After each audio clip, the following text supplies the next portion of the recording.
అందరు ఎలా ఉన్నారు? మేమైతే చాలా బాగున్నాము by grace of God. Well, ఈరోజు మా బుడ్డోడికి పాస్‌పోర్ట్ అప్లై చేయడానికి పోస్ట్ ఆఫీస్‌కైతే వెళ్తున్నాము. సో, ఎలా అప్లై చేశాము, ఏం జరిగిందో వీడియోలో చూసేద్దాం. Let's get started. సో, మనం అపాయింట్మెంట్ ఎలా బుక్ చేసుకున్నామంటే యూఎస్‌పీఎస్ వెబ్‌సైట్‌లో, అదే పోస్టల్ వెబ్‌సైట్‌లోకి వెళ్ళి అపాయింట్మెంట్ అయితే తీసుకున్నామనమాట.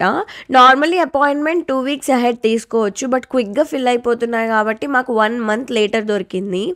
అండ్ ఇక్కడ డైరెక్ట్‌గా వాకిన్ చేయొచ్చా లేదా అనేది కన్‌ఫ్యూజన్. ఎందుకంటే వాకిన్ చేసిన ప్రతి ఒక్కరిని సర్వ్ చేస్తారనేది లేదు.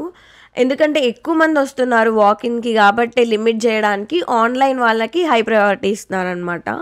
యాక్చువల్లీ మనం అపాయింట్మెంట్ బుక్ చేసుకున్న 15 మినిట్స్ ముందే ఉండాలి. అదొకటి వెరీ ఇంపార్టెంట్.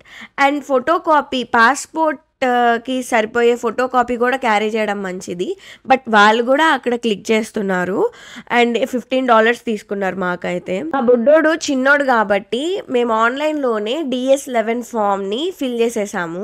దానిలోనే ఏమేం డాక్యుమెంట్స్ క్యారీ చేయాలి, ఏమేం ప్రూఫ్స్ క్యారీ చేయాలి అనే డీటెయిల్స్ అన్నీ ఉంటాయి.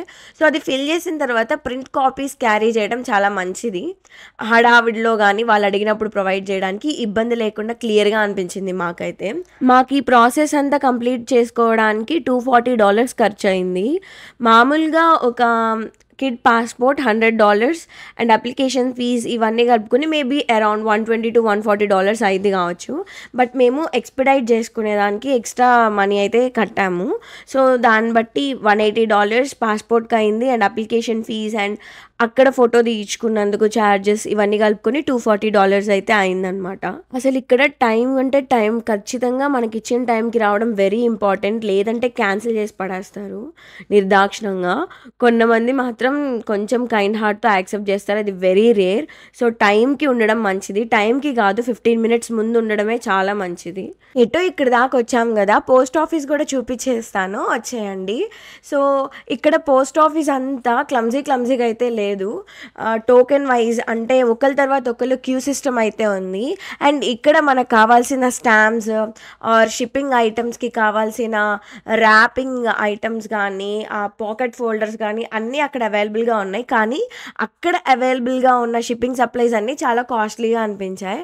అంటే మనం బయట కొనుక్కొని సీల్ చేసుకొని రావడమే మంచిది. సో, మనుషులందరూ ఇలాగూ ఒకళ్ళ తర్వాత ఒకళ్ళు క్యూలో ఉండి వాళ్ళ పని వాళ్ళు చేసుకొని వెళ్ళిపోతున్నారనమాట. యాక్చువల్లీ వాకిన్‌లో మేము వచ్చిన తర్వాత చాలా ఖాళీగా ఉంది. సో, వాకిన్ వచ్చిన వాళ్ళని కూడా సర్వ్ చేస్తున్నారు అక్కడ. నెక్స్ట్ ఈ పాస్‌పోర్ట్ ఆఫీస్‌లో ఏంటంటే మనము డిపాజిట్ చేయడానికి, అంటే మెయిల్స్ డిపాజిట్ చేయడానికి కియోస్క్‌లు ఉన్నాయన్నమాట. సో, సెల్ఫ్ సర్వీస్ చేసుకునే వాళ్ళు సెల్ఫ్ సర్వీస్ చేసుకోవచ్చు. అంటే అక్కడ పార్సెల్ వేసేసి వెళ్ళిపోతే వాళ్ళే పికప్ చేసుకుంటారు. సో, మొత్తానికి మన పని అయిపోయింది స్మూత్‌గానే బై గాడ్స్ గ్రేస్. సో, మేము ఇంకా బయలుదేరి ఇంటికైతే వెళ్ళిపోయామన్నమాట. మేము ఎక్స్‌పెడైట్ చేసుకోవడానికి మనీ కట్టాం కాబట్టి మాకు 4 వీక్స్‌లో వచ్చేసింది పాస్‌పోర్ట్. ఆన్ టైమే వచ్చింది. వెల్, కొత్తగా అంటే మాకు ఎక్కువ బస్సులు కనిపించవు ఇక్కడ. సో, కనిపించిన వాటిల్లో ఇదొక బస్సు. అందుకే నేను ఈ ఈ మూమెంట్ అయితే క్యాప్చర్ చేశాను. ఆఫ్ కోర్స్ మనందరికీ తెలిసిన విషయమే, USA passport is one of the powerful passport అని. మెనీ కంట్రీస్‌కి వీసా లేకుండా ట్రావెల్ చేయొచ్చు. అండ్ యూఎస్ఏలో పుట్టిన వాళ్ళకి సిటిజన్షిప్ ఆటోమేటిక్‌గా వస్తుంది కాబట్టి మా బుడ్డోడు ఇక్కడ సిటిజన్ అయ్యాడనమాట. He is having SSN 2. So, after 21 years తర్వాత వాడు మాకు గ్రీన్ కార్డ్ అప్లై చేసే ఛాన్స్ కూడా ఉంటుంది if we did not get it. So, yeah, thank you so much for watching the video. If you feel this as informative, please do share it with your friends. Do like, share and comment and subscribe to my channel. And ఇలాంటి more content కోసం stay tuned. Bye bye.